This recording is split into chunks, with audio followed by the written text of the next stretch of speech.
कहते थे राम मंदिर के मुद्दे पर अगर फैसला हुआ खून की नदियां बहेंगी, मैं कहता था देखो भाई कुछ एक मच्छर भी नहीं मरने वाला है, कुछ नहीं होगा। न्यायालय मेरिट के आधार पर फैसला करे, फैसले को लागू हम करेंगे, और किसी के माई के लाल पे हिम्मत है उत्तर प्रदेश में उपद्रव करके दिखा दे। पहले कश्मीर में पत्थरबाज पत्थर फेंक करके पाकिस्तान का पैसा लेकर के भारत की संपत्ति को नुकसान पहुंचा करके उन्हें क्षतिग्रस्त करते थे, और कांग्रेस और केजरीवाल जैसे लोग उन पत्थरबाजों का समर्थन करते थे। लेकिन धारा 370 समाप्त हुई, पत्थरबाज हुए गायब, और पाकिस्तान परस्त आतंकवादी जो पहले भारत के अंदर आकर के जगह जगह विस्फोट करते थे, उन सबको यमलोकपुरी की यात्रा पर भेजना शुरू कर दिया हमारे सुरक्षा बलों के जवानों ने। उनको लिए कहा गया कि भाई भारत की धरती तुम्हारे लिए नहीं है, तुम्हारे लिए तो अब बोली नहीं, हमारे सुरक्षा बलों के जवानों की गोली है, और एक गोली खाओ, अपनी यात्रा पर जाओ। कांग्रेस और केजरीवाल इन उपद्रवियों को क्या खिलाते थे? बिरयानी। और हम क्या खिला रहे हैं? गोली। भाइयों बहनों, यही अंतर है। भारत माता के प्रति अगर इनके मन में सम्मान होता, आतंकवादियों के सामने, नक्सलवादियों के सामने घुटने नहीं टेकते, पाकिस्तान का खौफ खड़ा नहीं करते। याद करिए, मुंबई पे आतंकी विस्फोट, आतंकी हमला हुआ था, और तब कांग्रेस नेतृत्व की सरकार थी, और तब केजरीवाल भी कोई एक एनजीओ चला करके यहां पर जनता को बेवकूफ बनाने का कार्य तब भी करता था। भाइयों बहनों, जब देश की जनभावना थी कि पाकिस्तान पर हमला होना चाहिए, तब कांग्रेस नेतृत्व की सरकार क्या कहती थी कि पाकिस्तान में एटम बम है, कहीं ऐसा ना हो कि भारत पे फेंक दे। लेकिन इस बार आपने देखा होगा, फरवरी माह में जब पुलवामा में हमला होता है, तो मोदी जी ने अगले दिन ही कहा, उन्होंने कहा था, भाइयों बहनों, यही फरवरी का महीना था, और तब 1 वर्ष पहले प्रधानमंत्री मोदी जी ने कहा था कि ये देश की सेना तय करेगी, मूर्ति भी तय करेगी, स्थान भी तय करेगी, और पाकिस्तान ने जो किया है उसको उसकी सजा अवश्य दी जाएगी, और पाकिस्तान के अंदर एयर स्ट्राइक होता है। इमरान खान दुनिया के अंदर आपने देखा होगा, जान की भीख मांगते हुए घूमता हुआ फिर रहा था, और उस समय इमरान खान ने कह रहा था कि भारत हमला कर देगा। तस्वीर बदल गई। पहले भारत के अंदर की सरकार कहती थी कि पाकिस्तान एटम बम फेंक देगा, आज पाकिस्तान भयभीत होकर के कहता है कि भारत के अंदर मोदी जी के नेतृत्व की सरकार कहीं पाकिस्तान पे हमला करके पाकिस्तान का अस्तित्व ही समाप्त न कर दे। भारत के दुश्मन, पाकिस्तान की भाषा बोलने वाले लोग आज जगह जगह धरना प्रदर्शन करके भारत की व्यवस्था को जैसे अव्यवस्था पैदा करने का कार्य कर रहे हैं। भाइयों बहनों, ये जो धरने नागरिकता कानून के विरोध में जगह जगह किए जा रहे हैं, और पाकिस्तान के एक मंत्री के द्वारा केजरीवाल के समर्थन में बयान जारी करना, ये सब कड़ी एक दूसरे के साथ जोड़ता हुआ दिखाई देता है। और यही अपील करने के लिए आज हम सब आपके बीच आए हैं। आपने देखा होगा, कश्मीर में धारा 370 समाप्त हुई, 3 तलाक की कुप्रथा सदैव के लिए समाप्त हो गई। महिला सशक्तिकरण का नारा आज केवल नारा नहीं, ये हकीकत बन चुका है।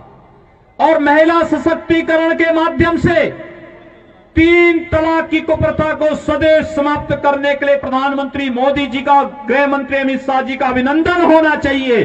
और इस अभिनंदन के लिए आज मैं आपके पास आया हूं कि भाइयों बहनों, यही राष्ट्रीय आकांक्षाएं हैं कि देश में आतंकवाद की प्रतीक, अलगाववाद की प्रतीक, भेदभाव के प्रतीक, इस प्रकार के जितने भी कानून हैं जो भारत में अलगाववाद को पैदा करते हो, विभेद को पैदा करते हो, इन सबको समाप्त करने के लिए जो कदम उठाए जा रहे हैं, उन कदमों की अगली श्रृंखला में ये नागरिकता कानून भी है।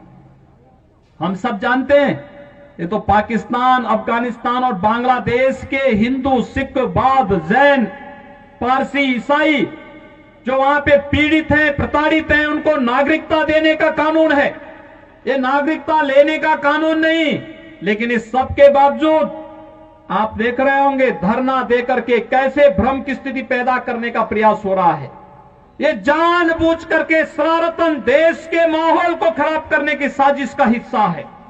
जो लोग एक भारत श्रेष्ठ भारत की मोदी जी के इस अभियान का विरोध कर रहे हैं, वही लोग जगह जगह धरना प्रदर्शन करके भारत के खिलाफ वातावरण बनाने का कार्य कर रहे हैं।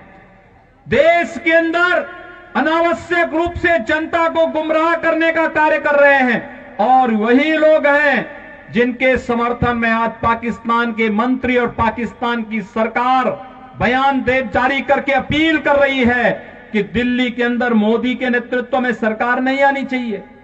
उन्हें भय है कि मोदी जी के नेतृत्व की सरकार भारत को दुनिया की महाशक्ति बनाएगी और भारत को दुनिया की महाशक्ति बनने का मतलब पाकिस्तान का इतिहास से नाम समाप्त होना। ये वही लोग हैं, याद करिए, कांग्रेस नेतृत्व का कांग्रेस का एक नेता, कांग्रेस पार्टी के एक नेता के द्वारा सुप्रीम कोर्ट में यह कहा जाना कि अयोध्या में राम जन्मभूमि का फैसला नहीं होना चाहिए। कांग्रेस के एक नेता ने कहा था ना। और भाइयों बहनों,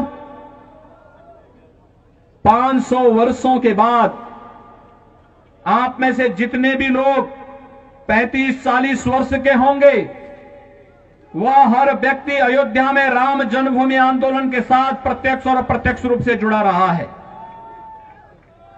जिनकी उम्र कम है, उनके परिवार का कोई न कोई सदस्य किसी न किसी रूप में इस अभियान के साथ जुड़ा रहा है। कांग्रेस जिस मामले को लटकाती थी, क्योंकि कांग्रेस से पहले अंग्रेजों का शासन था, अंग्रेज भी लटकाते थे। उससे पहले मुगलों का शासन था। मुगल कब चाहता कि भारत के अंदर भारत के गौरव की पुनर्स्थापना हो।